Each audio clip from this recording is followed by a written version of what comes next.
different type of landscape for me in this film. So previous films I've showed the kind of the big vistas, the mountains and the lakes, but now I'm down and I'm out looking for the micro landscape. So, and I should say, my daughter Rosie's filming today, so she's come with me and she's got the camera. So if Rosie points the camera down a little bit, you can see I'm out photographing wildflowers. Specifically at the moment, these primula. So we were coming along the path here, saw this cluster. There's a nice bit of dappled sun coming through the trees there, just shining on it. So thought they were kind of nicely picked out in the sun. So take some photos of those and just talk you through the setup. So I've got my macro lens on, which is a Canon 100mm macro. It goes down to f2.8. And as you can see, I'm making good use of my Wimberley Plamp. I've done a review of the Plamp in a previous video, so I'll put a link in somewhere up here. Just adding a bit of extra light. So the sun's over there, light shining. This is just a reflector, silver on one side, gold on the other.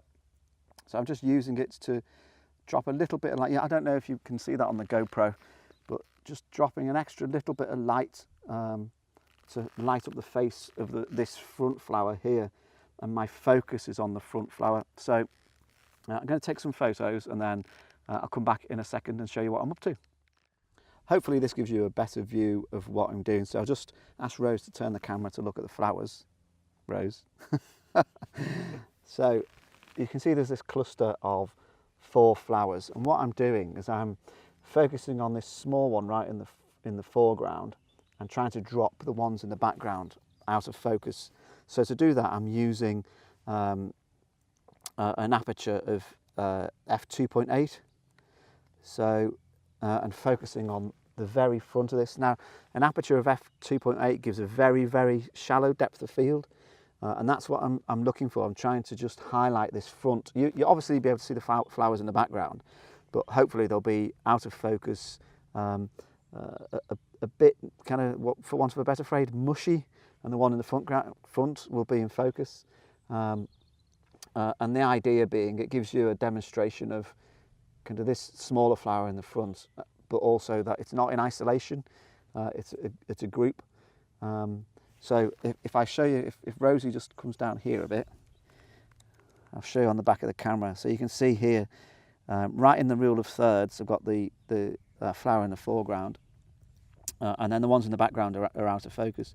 But I'm underexposing a bit because the flowers are quite bright. And the sun is shining on them, and I'm using just alter my reflector a bit to put a little bit more light on them. And I'll take the shot, and hopefully that comes out quite nice. It's really useful in live view in macro photography, because obviously you can zoom in with live view and just check that things are in focus, and then take the image. So if you come back to me for a second, I think there's 2 types of flower photography. There's the taking a photograph of a flower to demonstrate the whole of the flower, the sort of thing that would appear in maybe a textbook or a magazine if someone's writing about a flower and they want people to see just the flower as a specimen. And then there's the kind of more artistic, arty-farty shots. So this is one of the more arty-farty shots. But as I work my way around, if I find a single flower by itself, I'll take an image of that to show you how I'd go about taking the kind of the specimen photograph. I hope that makes sense. And thanks to Rose for doing the camera work. So I found a flower, a wood anemone, under this tangle of trees and stuff. It's by itself, and the sun is over there, so the sun is shining through the petals, and because it's a white flower, it's kind of illuminating it quite nicely. So got to ask Rose to try and kind of scramble under these kind of brambles and things with me, try and show you the flower. I've just moved it. So that's the flower I'm focusing on. I'll just move that blade out of the way. Hopefully you can see this on the GoPro, and you can see the sun is shining from that direction and it's quite nicely illuminated.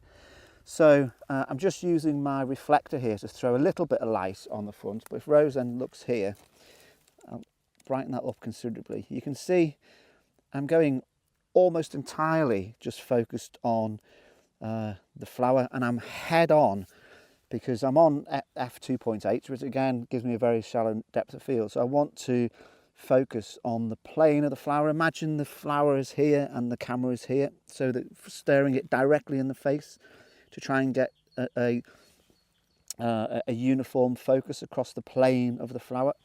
And I'm underexposing so that it just picks out, this is another one of those arty-farty shots, it just picks out the detail of the flower. So hopefully you can see that, hopefully that picks up on the GoPro, but I'm going to be underexposed even more than that, about 1 stop down or so, just so I get the kind of really nice, so there we are, focused and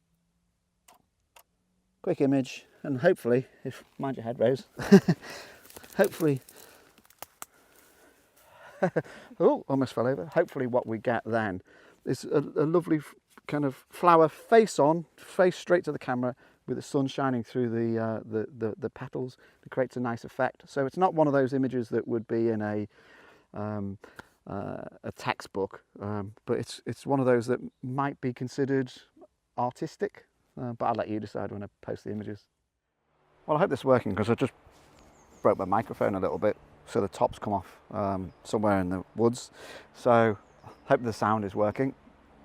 You can probably hear that airplane going over. So down in the woods, and I just wanted to go through some of the kind of issues about taking photographs in an environment like this. Now the first thing is, if Rose just spins around a little bit, you can see, so all these little white flowers, if you spin back, Rose, all these little white flowers are wood anemone. So you come into an environment like that and you immediately want to start taking photographs. The thing I would suggest that you do is put your camera to one side and look at the individual flowers, because some of them won't be perfect condition. So some of them will have gone over a little bit, so some of the leaves will be a bit brown. Some are not quite open yet. So take a little bit of time just to scout around and look at individuals, and then find one that looks in good condition. The next thing to think about is, once you found one in good condition, make sure it's in a nice environment where there's not too much distraction going on in the background or the foreground. So if you come down to kind of my level, Rose, I'm focused on this. Hopefully you can see it on the GoPro. There's a flower just by itself there. Now it's in nice condition, and it's isolated from other flowers, so I can take an image of it just by itself. But I don't know if you can pick up on the GoPro, there's some dead leaves and some dead branches in the background, and they're appearing in the image, so it's no good to me.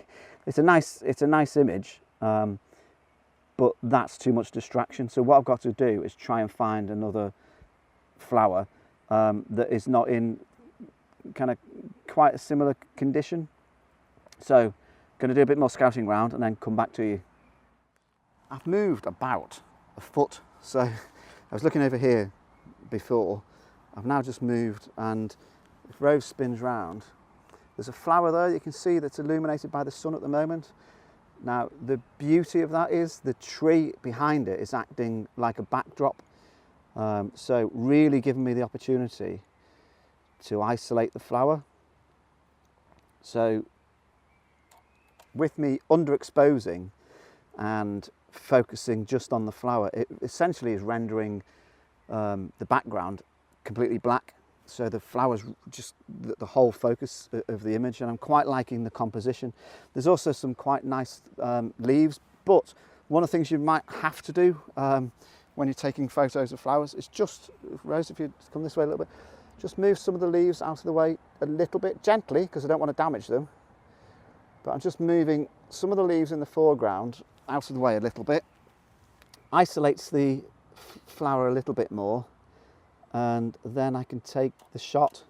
Now I don't want to damage the environment, so I've just gently moved them, and I'll move them back when I've finished taking the shot. I'm just going to move a little bit, because just to alter the angle slightly, and take some more images, but I think that's pretty good. So if Rose comes back round to me, What I would say, when you're taking flowers, photographs of flowers in an environment like this, take your time to look, get down at flower level, look to see which ones are in good condition, which ones are in a nice location, so not too much background or foreground distraction. Don't be frightened to just move things gently out of the way, but you know, don't trample things under your feet. And one of the things about photographing flowers is come back frequently, because in these woods we can already smell the wild garlic, and within a couple of weeks the wild garlic will be up, all these wood anemone will be gone. There's already, I saw some bluebells coming up, so every few weeks different flowers are coming up, competing for the light, competing to be taller than the others. So don't think, oh, well, I've come and seen the wood anemone, so that's it. I'll probably come back a couple of times in the spring to this exact location to photograph different flowers. So I'm going to take a few more photos and then probably done. Out of the woods and heading back to the car. Along this, I didn't say where I was. This used to be a railway line, so I'm near Ruthin in North Wales, and there's a place called Iarth Rocks, which is managed by Butterfly Conservation Trust. So there's some, we saw a couple of butterflies, but you get some rare butterflies up there later in spring, so always worth looking out for. But anyway, being up in the woods, I think this is the first of these that I've done that wasn't landscape. That's primarily because I started filming in kind of late summer, and there's not many flowers about in the autumn and the winter. So now they're coming up, it's a good opportunity to get out there and photograph them and see them and show you some of the tips and tricks and some of the things to look out for. I hope you enjoyed it. I will make some more with flowers, butterflies, all that type of thing. Dragonfly, I really look forward to dragonflies coming out in the summer. So thanks for watching. Thanks for all the new subscribers. Rosie's playing in a puddle. Thanks for all the new subscribers. Great that you can join me. Do leave a comment below. Love having that kind of, it's almost like a chat function in the film after the end of the film. So do leave a comment below. I'll always reply to comments, and hope you join me next time. Cheers.